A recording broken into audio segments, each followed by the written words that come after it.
So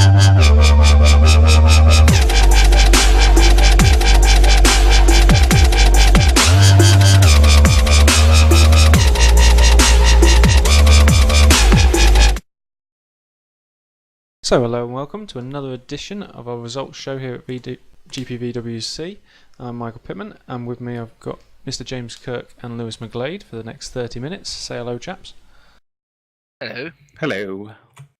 So got you guys together. We're going to review round 14 of our career ladder here at GPVWC, and that's the German GP. So hopefully people have listened to us before, but we always traditionally let's start off with the Super League, which is our top division here, where we do the full race distance. And this time around we did have a back-to-back winner again. So this time we've had Jim Paresis win the Torrent, coming home first, which is becoming, let's say, a bit of a revival for Torrent. It's their first year, so this is very good of them. And they had a great race in that Peter Cassett also came second for them, very closely followed behind. Then we're not used to this, but quite a large gap back to Lucas Euler in third. And that's your top three. Now, obviously, it's quite heavily Torrent based there. So does that come as a surprise to you guys, or anything else you think of the race? Was it a good one this time? It was quite a good race, but the Torrent, they were in just a league of their own. Leading with a 1-2, but by a considerable margin. They had a huge gap over the rest of the field and a massive advantage, and took complete control of the German Grand Prix. And I'm wondering if we'll see that moving into the last four races of the year. If we'll see Torrent back up there. I think we will, because they're looking like quite a force now in the championship, and it's looking good for them. I wonder though, are they going for the second place in the constructors from Nijo? But that's something we'll get to in a minute. But Torrent looking like a complete force out there at the moment. And it's interesting because when Lee Morris came back into this he's almost becoming like the Lotus of GPVWC. We keep on saying, he turns up to these race evenings and we're saying, I think he's in with a really good chance of a win here, and look, he's going to do excellently. And then he kind of, he does well.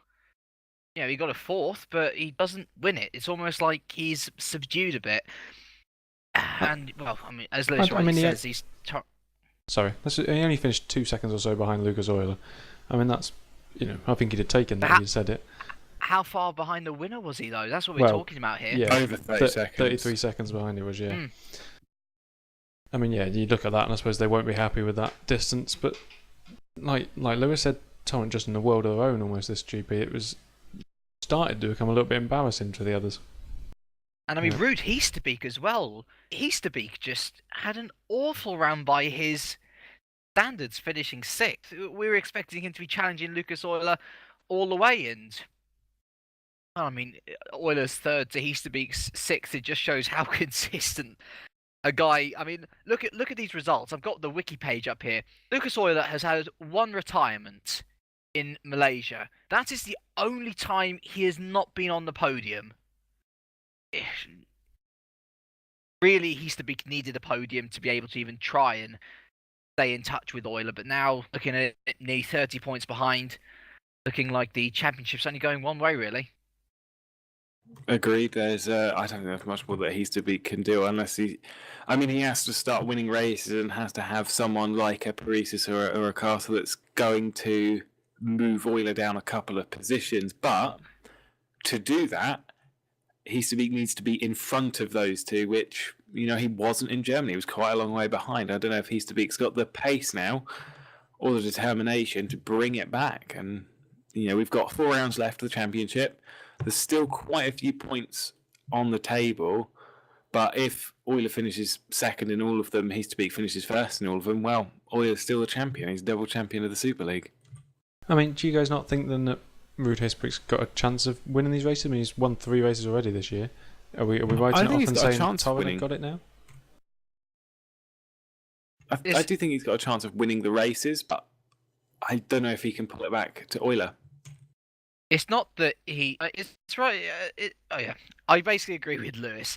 It's not to say that he can't win from now on. The question is whether he can pull back such a huge deficit to Euler. If we say here now that Euler finishes third in every race until the end of the season, which, judging by his form this season, is not something out of the ballpark to say. He's finished on the podium every single time he's finished. And let's say, so what, it's 25 points to 16 points? That's nine times. Oh, even then, that's 36 points. That's only just about beating Euler, and I can imagine that Euler will be finishing higher than third at a couple of those remaining Grand Prix. Yeah, I mean, you wouldn't doubt that when you look at what his results are so far. Is there anyone else that stood out? Obviously, we're looking at the top guys there. We've looked at the Torrents, which, again, we're expecting to be right up there. Euler and Lee Morris. Want another shout-out for Lewis Redshaw, by the way. Doing consistently well again, which has kind of gone unnoticed a little bit in our broadcast, but considering he's been, around 5th or 6th for the last few races, it's quite impressive for the Hawkeye. Obviously, we saw, we talk about Alex Cooper's drive as well. Spinning off the line effectively, which kind of ruined his day, but then clawing it back in 7th, I think it was. Yeah, finishing up 7th after quite a good few battles is quite a good recovery drive from what was effectively last off the grid. Anyone else stand out for you guys? I think watch out for Carcer is what I'd say. Yeah. I mean, he got fastest lap of the race, and he was literally 1 to 3 seconds behind Reesis at every single lap, apart from when they pitted. I mean, he was consistently there, and I'm not sure whether that's Torrent saying, "Look, go for stupid maneuvers. We're going to win this, and we're going to get a 1-2 here." But yeah, watch out for the Norwegian. I would say he wants to win now that his teammates had 2. And whether he's going to deny team orders, if there are any there, of course, to do that, then I think it's going to be exciting to see what he can pull out in the last 4 races. Yeah, I do agree. Kaz is going to be one to look at, and maybe looking towards next year could be a force in the championship then, especially if this form continues and pulls itself over into next year. But I mean, Kaz is going to be one to look out for. One that I was surprised by was Hardwick because he got an 8th, and I was expecting. I don't know. I was expecting a bit more pace when you look at like Super Cup and how fast he is there, and then you look at Giuseppe when Giuseppe came over back in. It was Italy, and Giuseppe got a 2nd. It depends on the car. It depends on the car and totally depends on the track and what everyone else has done setup wise and like that. There's so many different variables to it. Yeah, but I don't know. I just kind of thought Hardwick would have been a little bit higher up than that. You never know these guys coming up from Super Cup, do you? Sorry, James. You don't know these guys coming up from Super Cup, how much time they've had in this car, how much warning they got they were going to be in it. He could have been thrown in last minute for all we know, and always focusing purely on what is a championship battle at Super Cup. To be fair, I mean, I was kind of expecting that because he's taken part in one Super League race before with Hawkeye, which was career, and he took 8th.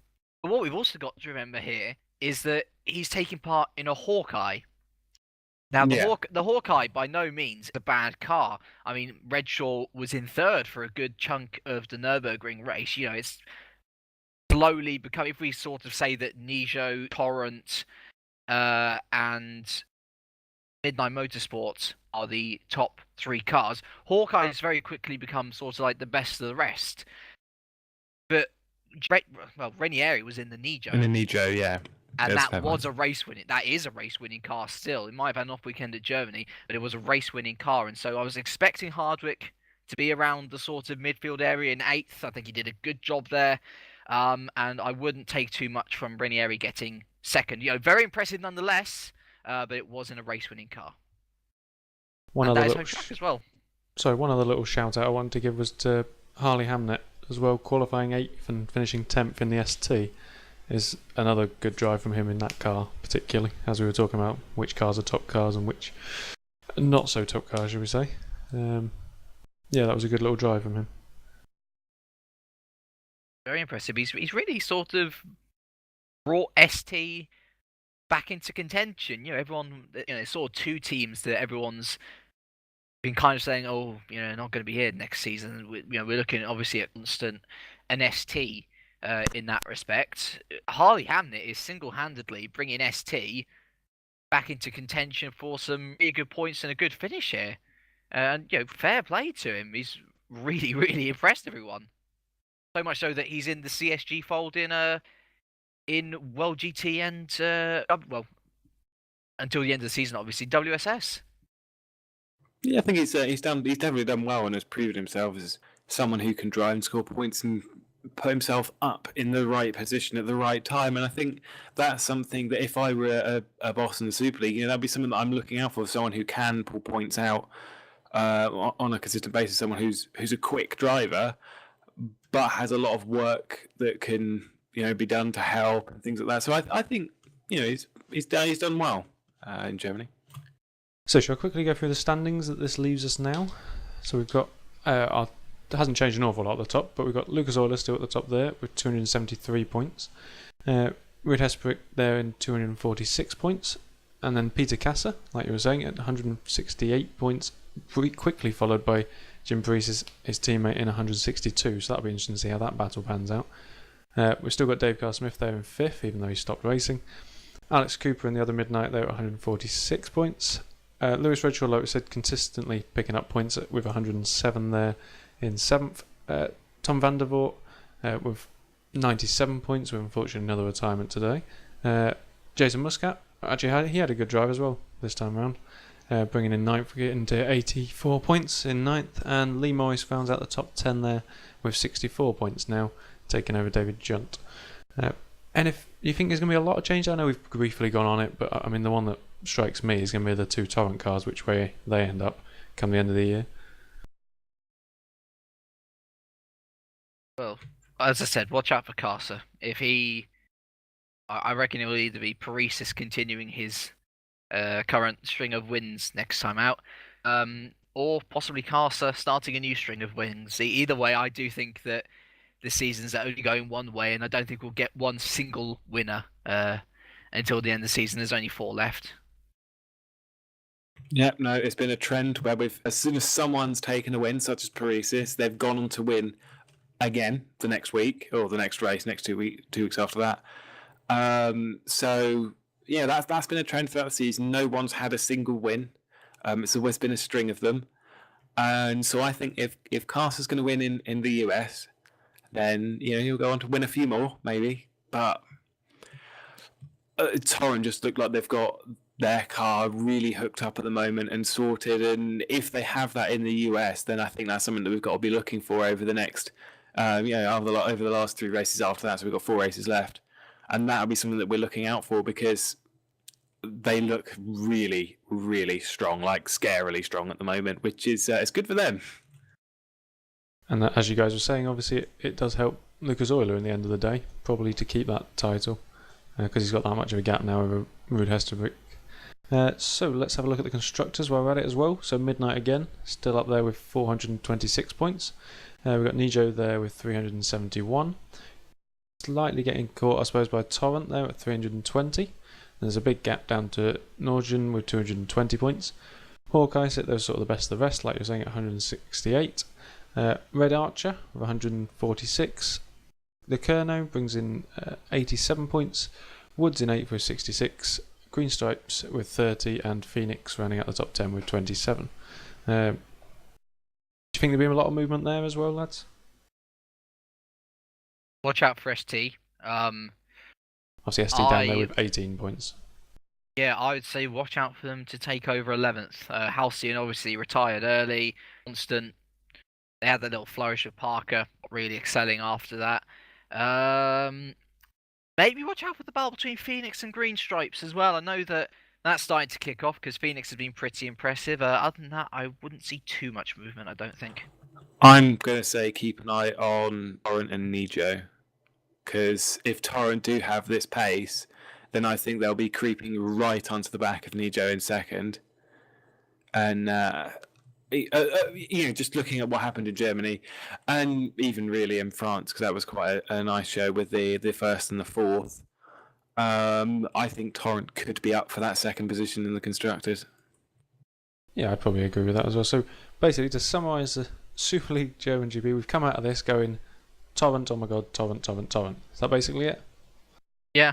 Yeah, fair enough. Pretty much. Let's see if that's a theme moving into Indy next week. So, should we move on to the Super Cup?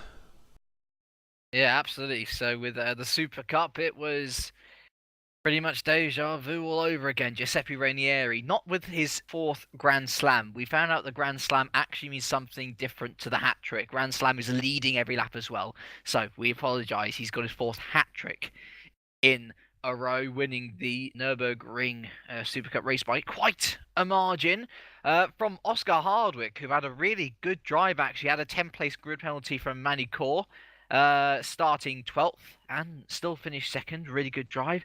As was Dawe Tapper, actually. And once again, Tapper really starring after Hardwick's grid drop. He started on the front row of the grid, and this is his 2nd consecutive podium in a row, and really proving that, yes, he's good in Formula Challenge, yes, he's winning races in Formula Challenge, but he shouldn't have anything to worry about moving up to Super Cup next year. Really starting to prove himself as a Dutchman. Well, obviously, I'm very happy with him. He's been my driver, but I mean, ultimately, though, you still look at Ranieri and think, even though you account for Hardwick having a 10-race penalty, I don't think Ranieri was pushing towards the rest of it. Had an 18-second gap come the end of the race. And I'm also right in thinking, did he do extra pit stop to everyone else as well? I was trying to remember again, watching back. He didn't do an extra pit stop, but he did have almost enough time to have an extra pit stop in his hands. It was almost like a sparse situation all over again. I mean, was this the race where he didn't... Sorry, Lewis, go ahead. I was just wondering if this was the race where he didn't actually have a considerably terrible start. Oh, no, yes, of course. Yeah, well. This is another one. Yeah, he actually had a pretty good start from what I remember. Yeah, he had a great start, actually, which was I remember was he making you eat your honest. words, I think, James, wasn't he? No, I think I was the one saying was it you? Giuseppe's going to have a terrible start in the broadcast, and then he did the it. one, and straight away... Oh, right, well, okay then. He did sound rather surprised. That didn't happen. But I think we're taking the same fact away from Germany with the leader. Every time we go into this, we're like, Hardwick needs to step it up, but can he step it up to someone with the speed of Giuseppe Ranieri? Because he's just too quick. Oh, and actually, no. To be fair, actually, though, he did seem to have actually some sort of step. Yeah. Because he was only 1/10 away in quali, which is as close as it has ever been between those two since Giuseppe found something in the setup. And really, the only thing which was hindering Hardwick in the race, I mean, arguably, he had faster race pace in his middle stint than Ranieri, especially on the hard tyre. The difference between the two was actually quite extraordinary. But the question is whether he could have been up there and whether he could have been fighting all the way. Still debatable. With possible wet weather set for Indianapolis, who knows? Perhaps we've got a bit of a curveball awaiting the Super Cup season. So one thing to look out for, but one can't argue with the pace of Giuseppe Ranieri. He's just so quick at the moment. But I think we've got a couple of kind of rookies in the league at the moment who are impressing, such as you alluded to with Darren Tapper. Impressive driver at the moment, and he's looking like a really good force for the Super Cup next year. And I do think Sukas should stay. Because at the moment, looking at a pace, it looks like it could be a Tapper and Sukas maybe out of the top few, possibly mixing up with a few more. You got your Gaxellas and things like that who should be moving up as well. I think possibly. I think that could be a potentially great season. I mean, if you look at where our drivers are going to be moving around, if they're going to be moving around the way they are, we should have a really good season next year. And I think Tapper is one that in Super Cup will play a key part in. Well, again, obviously, I'd like to think so. He's been a great talent so far. He won't be here at the next race, obviously. Just doing his Formula Challenge stuff, so we'll be able to see him there. But somebody else came back and did well. Roy Scroton in the CSG, coming back in fifth. I thought it was quite a good little drive from him as well. And Mark Wicks came a little bit of a revival. Quite liked his drive as well, up to 7th, which was like 7 up on his grid slot. So that's a particularly nice little drive for him, showing that really he does have that Super League. We've seen him at that level, so this should be almost a walk in the park for him, really. Anyone else caught your eye, guys? It's hard to say at the moment. I think we had a few drivers that maybe should have had a bit better pace than they did show in the race, but then they got caught up in a few incidents and things like that. I think at this point we've got to start looking at drivers, and we've really got to start judging where they're going to be going next year, and because we are at that point of the year where we've got to start looking. I mean, it's starting to get to that time of the year, I suppose, where managers and drivers will start to look at the year 2014 season, won't they now? Yeah, it's almost as if there's going to be some sort of prediction show coming up soon. It's as if we could almost say that we might be recording that soon, and to tune in and watch out for it. Self-promoting, Lewis there. But you do get that a lot with this. As opposed to other drivers that stood out, I think you've obviously got your Giuseppe and Harvick there. I don't think they really stand out anymore just because they're consistently up there. I think we've already alluded to Tapper and Smokehouse, P3 and P4. They really impressed. But I don't know about anyone else. Everyone else kind of seemed a bit. We did have some really nice overtaking from some, but as opposed to other people that seriously impressed, I don't think Germany was the best round to do it because it was. I don't know. I don't want to say it was a boring race because I don't think it was. There was quite a lot of strategy that played a key part into it, and it was quite a good fun to watch. But when it comes to drivers impressing, I found it hard to judge driver correctly. It was the same people impressing as it has been before, exactly. really. Exactly. It's been the same people roughly in the same place. What did you guys think to our 2010 champion returning, Christoph Lichtenstein? That was interesting. So happy he got points in the end. I mean, obviously, been 2 full years since Lichtenstein was in the Super Cup. So the whole physics of it has changed so much. And obviously starting at the back of the grid must have really dampened his mood. But the fact he's got points out of it all, it's nice to see him there at least. And he can still finish the race, and hopefully we'll see him improving from there. Yeah, I just think it's great to see somebody back like that. And, he's obviously had the skill at one stage. So coming home 14th this time, like you say, from the back, was a decent drive from him. Albeit a lap down, but nonetheless, sure, if he carries on for the rest of the season, we'll see a bit more from him. So, James, do you want to run us down the standings? Have you got that to hand? I do indeed. Hopefully, nothing will cut me off this time. So, we've got Oscar Hardwick still holding on to that championship lead with 222 points. Nice and even numbers there. But Rainieri still catching as always, 6th win in a row, sees him on 208 points. Ryan Walker not competing anymore, still in 3rd on 168. Pavel Oknovsky also not competing on 101. Top 5 has finally changed somewhere, with Morten Vernonsen cracking into the top 5 on 93 points, having overtaken Sindre Grimseth, who's just been getting worse and worse and just not turning up really now for the past couple of rounds. Patrick Gatewood is still 7th on 82 points, ahead of Mark Wicks on 78, so that battle for 7th is still quite close, actually. Benno Klont, after another impressive round, is on 75 points, and actually he is now on equal points, though ahead on position to compatriot Roy Schroten, who moves into the top 10 ahead of James Shepherd to his 5th position. And should I also go through the constructors as well? Yeah, why not? Yeah, so constructors, CSG really still running away with it despite Ranieri's dominance. They're still on 391 points, ahead by miles now to Innovision in 2nd on 275. Watch out for Scuderia Blia. I think that this is very similar to the Nijo Torrent situation we have in Super League.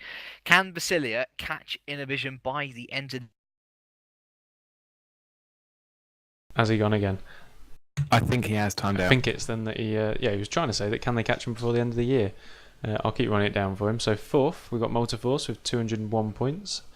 Target, although they haven't actually scored any points now for 3 rounds or turned up in some respects, they were there with 180 points. Satellite Racing in 6th with 177.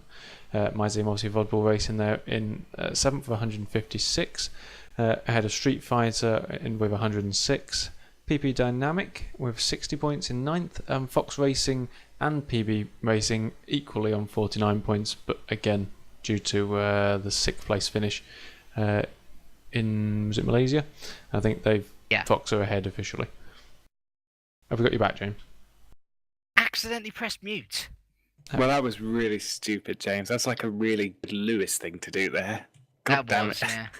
No matter, the two of us professionally struggled on without you, don't worry. Well, I think just look at this table now. As I say, Basilia v Innovision should be interesting. Battle for 5th, 6th and 7th as well.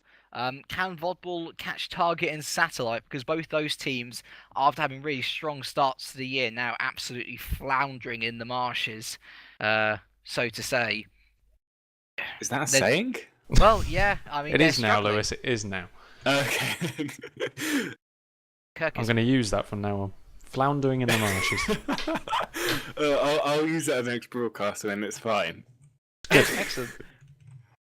But no, it will be a good little battle. And also Fox Racing and VP as well, really close near the bottom. And also watch out for Centurion as well, who got their first ever double point score this season. They're still 17 points behind FA, who of course have got Kenny Libert now. Very good driver. But I'm sure that the bottom of the table, once again, like Super League, is going to be heating up. Yeah, it's nice. It is looking good. The other one I wanted to just quickly go back to the driver's stand is Mino Clont, I think, has done particularly well. I hadn't really noticed how hard up he'd got, if I'm honest. But there was 75 points in 9th, just behind people like Mark Whitch and Patrick Gatewood. He's had some good results, and I don't think we mentioned him enough, actually.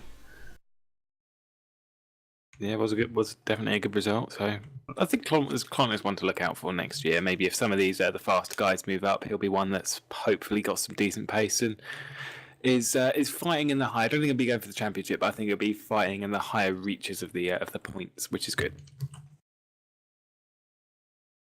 So I think that's all the Super Cup. Lewis, I think you're up. Just about to say that it's almost about time to move on to the Formula Challenge, which, as has been alluded to on the previous many shows, however many we've done, is that there are two races in Formula Challenge. You have the first race, and then there's a kind of reversed grid where a position between numbers 15 and 20 are reversed, and then that person takes pole, and then it moves on backwards. I've described that really terribly. But nevertheless, for the 15 in the first race, we had Cantonen take another win, his second in a row from that point, his third of the season. Then you had Gaxella, Fiduk, Tapper, Clip, Jacobs, Schneider, Jarkkonen, Mellin, James Kirk in 10th, Beresford, Hoekstra, Haxon, who Hackerson did a great job to pull it back into 13th, score his first points of the season, especially after I took him out. Richards and Joseph. That's top 15. That was very in-depth. I like it. Good race. That was a fun race, yeah, actually. That was good fun. Very impressed with Beresford, actually, who was in 6th for the majority of it. And then he misfueled. But let me say right now, given that nothing terrible goes wrong with Enterprise GP and an entry into the Formula Challenge, next year I can quite happily say that I have signed him for next year. He does look like a really a strong driver for the future, especially considering he was running in 6th. And by going, he was running in 6th. I mean, he was running in a strong 6th position. It looked like he was going to keep into the end of the race. It didn't look like he'd gotten up there and was completely out of position. He was there. He knew he was there. He wanted to be there. His wet weather pace was extraordinarily fast. He was up there with the leaders. That's how good he was. Yeah, exactly. And, it was a strong race. There was mixed conditions in the race. I will say that it did rain. I think it went up to about 12 to 15% at the end of the race, like as we were going around on the last lap, which was exciting. Were you watching it? Just testing for you. I was, yeah. Sorry, I was letting you guys go because you've obviously been the ones in the cars. Yeah, so I thought, we were in the cars. It was scary. You were the ones with the better eye view than me. But I'm not surprised. You look at the top 4 there, 5 actually, 6. Yeah, top 6. I think, Jesus. Yep. I mean, those people were people you could almost have put money on that and got not a lot back. It's like they're your championship leaders almost. They've been great. It just really does. Even though they're changing editions, like you say, we still get the top few that we'd expect. Yeah, well, moving on into race 2, which I'll just do quickly, and then we'll get to the championship standings, is because, I mean, if you say you've got not very much money from the top 5 in the first race, well, you've got even less money from the second race, because it was exactly the same for the top 5. You had Kantonen, Gagzella, Fidek, Tapper, and Clip. That's your top 5. Then you had Schneider, Hoekstra, Melim, Richards, McNaughton, Jarkkonen, Gaia. Jacobs moved all the way down into 13th. I think he was running a bit higher than that, but I can't remember. But there was a big first corner kerfuffle. Oh, yeah.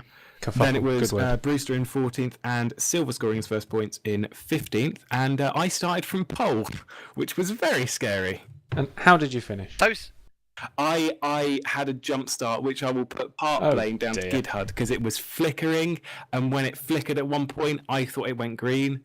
I jump started. Did put me out of the first corner kerfuffle though. So this even is why I don't look at Gidhud. Even when given pole, you know, like how much when more can we help you? I can still screw it up and take a drive through by the end of the first lap. You know what? I started 8th. Not a bad starting position. I got taken out by a wild Gagzella. I mean, actually, to be fair, we have not seen the penalties. We have not yet. But I mean, clearly, I could be completely wrong on the incident. I'm very biased, given that I was the main casualty of that one. Wouldn't say to that. I mean, obviously, we don't know the ins and outs of the penalties, but from what I've heard from a few drivers in the pit lane and stuff, that there was a number logged against Gagzella for this weekend. Whether any of it will bear fruit, but nonetheless, as many as 8 is what I'm aware of, let alone anything else. So I don't think you'll be on your own. I do think we have to give a shout out to Mike Bell purely for the fact of he made an overtake whilst in the air. That was good. Yes, that was impressive. And actually, sorry, I forgot to say, he made his debut in Super Cup as well after doing this Formula Challenge race. Of course he did. He was 16th. 16th, qualified 13th though, which was, I mean, he has had in general a really good week actually. Yeah, I mean, it'll be Rubens. Yes. Well, yeah, talk to Rubens Barrichello, can you believe? He did. Lucky boy. But you know, I mean, it was. I think it was a good race. We had a lot of excitement, even though I did have to take a drive-through penalty and finished like 18th or something. I didn't have a great race, but I mean, when watching it back, there was some really good duels and stuff going on. It was just a bit exciting to watch, and you didn't really know where to look next. So, you know, Formula Challenge this weekend, or this Tuesday, was like 2 weeks ago, was really good. And going into the US, it's going to be. I think we're going to have a nice, strong race for the US. It's not a track that opens itself up to major overtaking, but I think we'll see a lot of it with Formula Challenge when people just like to put their nose where it doesn't belong. It's just brilliant. Probably my last race as well, or my last round, I should say. Oh, James. Yeah, got a university what coming will we up. Possibly talk about on these broadcasts? Well, Lewis will still be there. Can you still do the broadcast? You can still do the broadcast. I can still do Super Cup. These things. You can still do these things. Of course I can, yeah. Exactly. I've got the weekends off. I come exactly. home. You just, you went so high pitch with joy then. Yeah.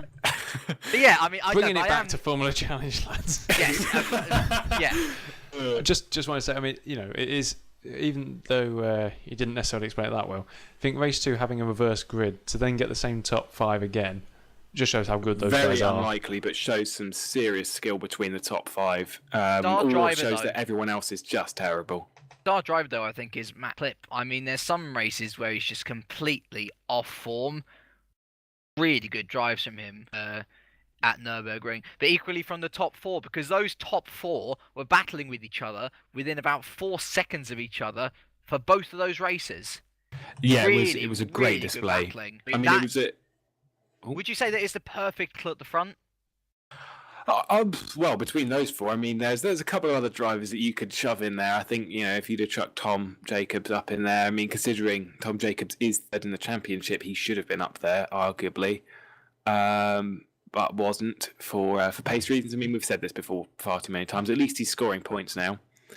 But, you know, with those 4 up in the top, you know, with Fidek, Gagzella, Tapper, and Kanton is showing himself as a truly skilled driver in this league at the moment. And I do think he should move on into Super Cup next year, because if not, Formula Challenge could be quite boring. Well, he's planning on moving up with Adonis, isn't he? Exactly. Which is good to hear. I mean, he's a driver that's showing some seriously good potential, and that just means it's another thing to add to the Super Cup fight next year where we're going to have hopefully a really nice duel, and hopefully we'll have one from the drivers that are left over this year, not in like a bad way, because I'll be one of them, and I don't want to be in a terrible position, but I think we're going to have a really nice season next year from all of it. And especially when we look at like the season that's carrying on now, Cantonen's moved himself up to the top 10 now. I'll go through that in a minute. Cantonen's shown himself as a really, really good driver, and he's got this extreme pace and this overtaking skill, and he's just got everything at the moment, and it's moving himself up into the decent positions that he needs to. He's taken 4 wins this season, and he's only been in it for about 8 races, so he's taken half of the wins that he's been in. So that's really impressive. No, he's definitely been the standout guy for me over the last few races. You can't fault him, can you, really? Like you say, he's only been there since Italy. So to move yourself up to 9th place in the standings, like you alluded to, and probably beyond in the next few races. Indeed. It's just great stuff. And speaking of the championship, I'm just going to flick through the top 10 now. So we've got Gaxella, obviously. Huh? That was seamless, sorry. That was absolutely seamless. I am just good at this. Don't laugh at that, James. Jesus. Right, so we had Gaxella taking 2 podiums. Gaxella's really putting it back on form now with his championship hunt. He's got 420 points at the moment. And with the double podium and the double outscoring of Fidek, he's looking really strong to continue keeping that now. I mean, we were all talking about Fidek last week, and by all I mean me. That Fidek could be this guy who's going to take it to Gaxella, and with the consistency of the podiums that he's had, he's still in second, 323 points, so he's dropped back just a little bit in the last round. There's enough rounds for him to take it though. Behind them in third position is, as alluded to earlier, Thomas Jacobs, who kind of needs to step it up. 199 points though, about to move up to 200. Probably though, about to be overtaken by one Douwe Tapper, who's in fourth position, 175 points. Then you have Ari Nieminen, once championship leader, on 168 points in fifth place.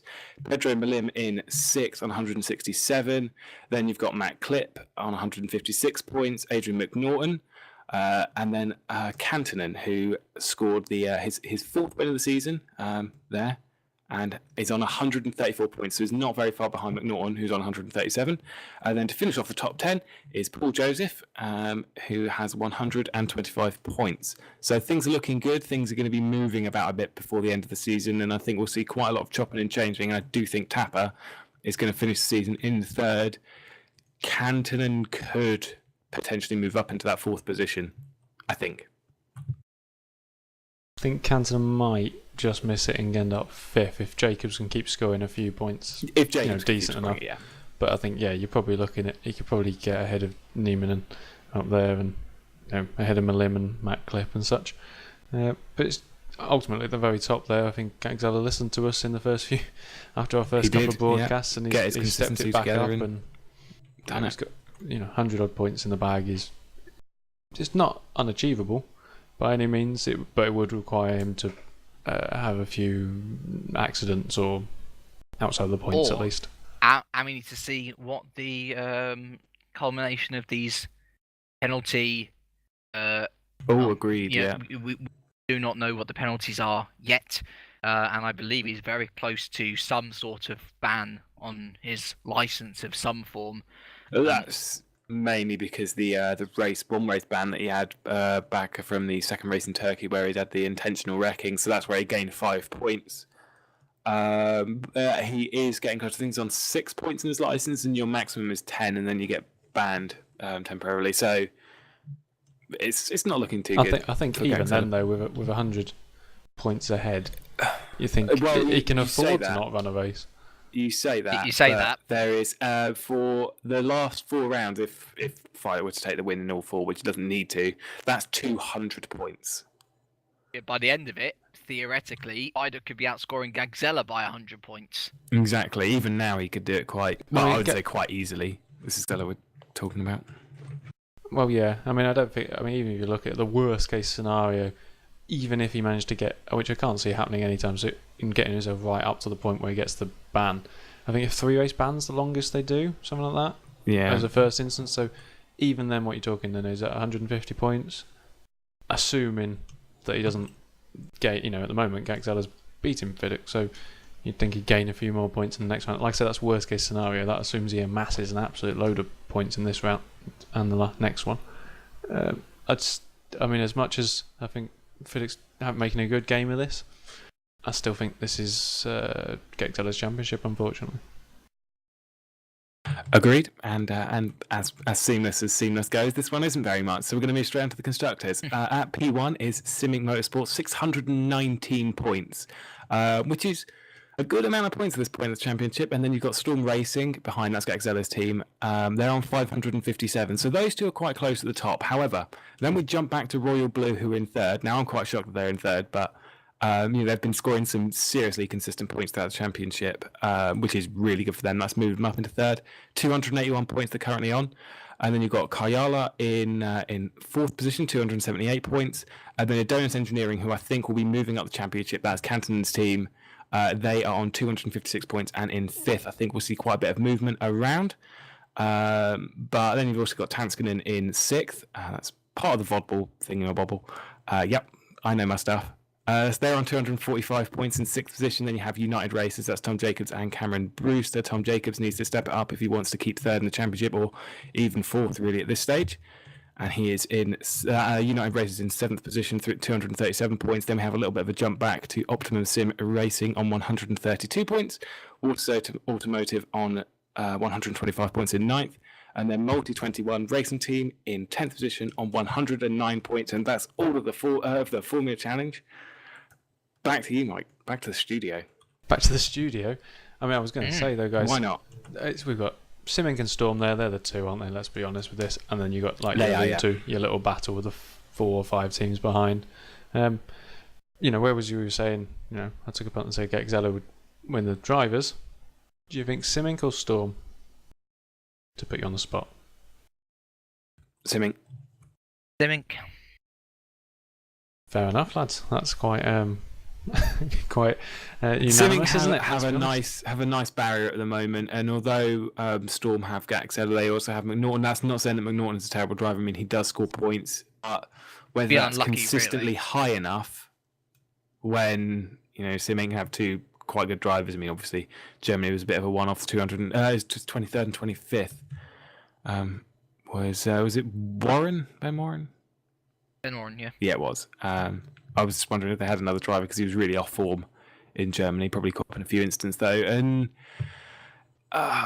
you can't help but just say it's going to be Simic because they've got two good, consistent drivers up there, and you can't really lean away from that. Well, I'm looking forward to is the battle below that, pretty much third down to seventh. I mean, just one round ago, I believe it was Kayala in third and United Racers in fourth, and now look at them. Yeah, Kayala exactly. in fourth and United Racers down in seventh. So it can all change so quickly if even one of the drivers has a bad evening. Yeah, it's going to be definitely an interesting battle, isn't it, there? And that will seamlessly move me on to our next battle, is actually Indianapolis. Look at that. See, Lewis, I can do it as well. Good at this. What I mean? Transitions, goodness me. I know. So, Indianapolis, next race, we've got United States Grand Prix, if you didn't know. And that's September the 10th for our Formula Challenge. And then we move on to the Super Cup the day after on September the 11th. And then September the 12th into the Super League as well, sponsored by IP Forge.